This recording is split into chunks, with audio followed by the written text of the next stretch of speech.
Masaya po si Kylie Padilla na nakamit na ni AJ Raval ang kanyang pinagdarasal na freedom matapos ang kanyang revelasyon kahapon.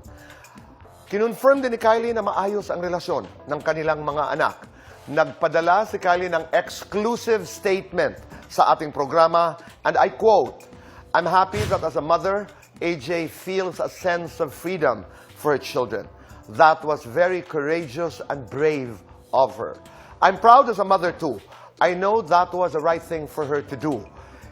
Totoo po na sobrang mahal ng mga anak ko ang mga kapatid nila, and that means everything to me. To us, as their parents, labas na ang mga issues namin doon. I hope we all find peace and that we also give AJ some empathy. Pwede na sila mag-date na magkakapatid nang hindi nagtatago. Kylie, maraming salamat. Aljur, bukas ang ating programa para sa side ng kwento mo. At sana'y magkaroon ka na ng panahon para makadalaw sa amin dito sa Fast Talk.